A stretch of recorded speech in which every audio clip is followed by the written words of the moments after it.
장수하려면 건강검진을 받지 말라는 말이 있습니다. 인간은 건강한 삶과 장수를 염원합니다. 하지만 확신이 없는 상태에서 우리는 계속 불안해할 수밖에 없습니다. 조금이라도 불안감을 없애기 위해 우리는 건강검진을 받을 수밖에 없습니다. 자신이 건강한 상태인지를 확인하고 어떻게 하면 건강을 유지할 수 있는지에 대한 정보를 얻기 위해서입니다. 하지만 이런 과정들이 무의미한 과정일 수도 있습니다. 왜냐하면 건강검진을 받으면 건강한 사람이라도 위험한 검진기구와 물질에 노출되어야 합니다. 그로 인한 사고도 많은 것이 현실입니다. 굳이 알 필요 없는 세세한 것들까지 알려줌으로써 비교적 문제가 없는 사람들도 환자로 만들어버립니다. 그리고 자기 치유로 가능한 상황임에도 치료를 반강제로 하게 만들 수도 있습니다. 그래서 건강하게 장수하는데 건강검진은 오히려 방해될 수도 있습니다. 오히려 조기검진이 조기 치료 과정에서 조기 사망을 부르는 결과를 초래할 수도 있습니다. 따라서 우리는 건강검진에 의존하기보다는 건강해지기 위해 무엇을 해야 하는지 알고 적극적으로 실천하는 것이 더 중요합니다. 오히려 건강검진을 받으면 단명할 수 있습니다. 첫 번째, 건강검진을 받고 나서 먹지 않아도 될 약을 먹게 됩니다. 두 번째, 받지 않아도 될 수술을 받게 됩니다.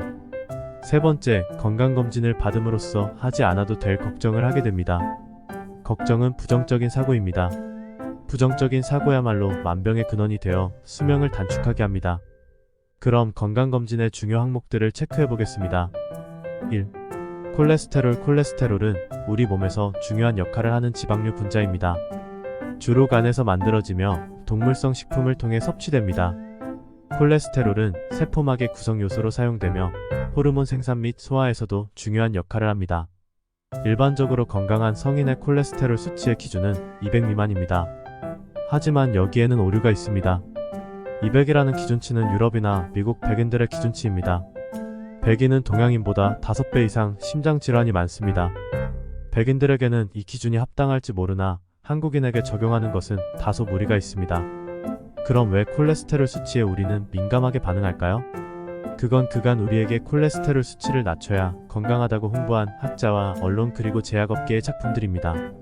제약업자 입장에서 기준치를 10만 내려도 연가 1만 원 단위로 돈을 더 벌 수 있습니다. 실제로 2015년에는 기준치가 220이었습니다. 의사가 기준치를 높게 잡을수록 약을 복용할 대상자는 1,000,000 명이나 줄어들어 매출에 큰 영향을 주기 때문에 우리는 제약회사가 정한 기준치대로 약을 먹고 있는 것입니다. 그리고 콜레스테롤은 절대 나쁜 것이 아닙니다. 오히려 우리 몸에는 없어서는 안 될 매우 중요한 것입니다. 콜레스테롤은 몸에 필요한 호르몬을 만들어내는 기초를 이룹니다. 혈관을 강화하고 신경을 형성하는 재료이기도 합니다. 콜레스테롤이 없으면 인간은 살아갈 수 없습니다.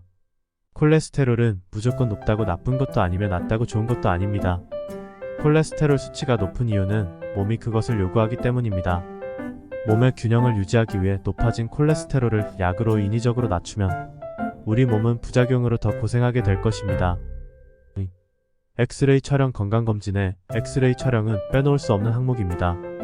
엑스레이는 신체 내부를 외부에서 손쉽게 검사할 수 있는 훌륭한 도구입니다.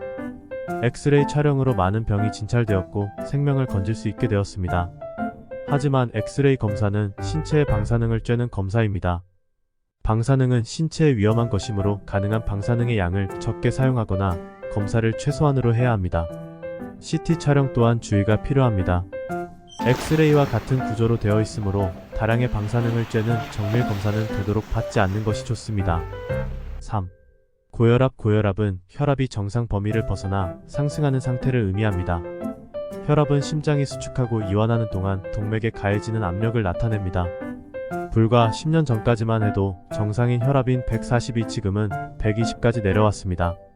혈압 수치가 10이 낮아지면 고혈압 환자는 1,000,000 명이 늘어날 것입니다. 적정혈압을 10씩 낮출 때마다 1,000,000 명이 새롭게 혈압약을 먹게 되면 혈압약 한 알에 1,000,000원 정도 하니까 하루에 한 알만 먹는다면 하루에 100억 원인 어치가 팔리는 셈입니다. 그럼 1년이면 3조 원 이상 팔리게 됩니다. 하루에 2알을 먹으면 제약회사의 영업이익은 상상을 초월하게 됩니다. 적정혈압은 사람마다 다르며 120인 사람은 120으로 생활하는 것이고 평상시 140인 사람은 140으로 생활하는 것이다. 사람마다 다른 혈압을 일률적으로 120으로 적용하는 것은 무리가 있습니다. 오히려 나한테는 140이 적정혈압인데 이것을 약으로 강제로 낮춘다면 몸이 받아들이는 부작용으로 몸이 더 망가질 것입니다. 높아진 혈압은 생명을 지키려는 몸의 반응일 뿐 너무 예민하게 반응하지 맙시다. 그럼 건강검진에 대해서 어떻게 받아들이면 좋을까요? 인간은 누구나 나이를 먹는다. 나이를 먹으면서 일어나는 현상을 노화라고 합니다. 노화가 시작되면 피부는 윤기를 잃고 머리카락은 팩발이 되어 빠집니다. 눈과 귀는 점점 기능이 떨어지게 됩니다. 뇌 또한 줄어들게 됩니다. 몸속 구석구석 퍼져있는 혈관도 뻣뻣해집니다. 이처럼 모든 기능이 쇠약해지게 됩니다.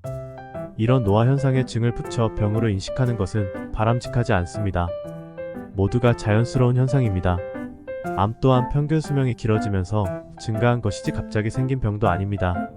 세월은 결코 이길 수 없습니다. 세월과 싸우는 것이 아니라 나이와 함께 가야 합니다.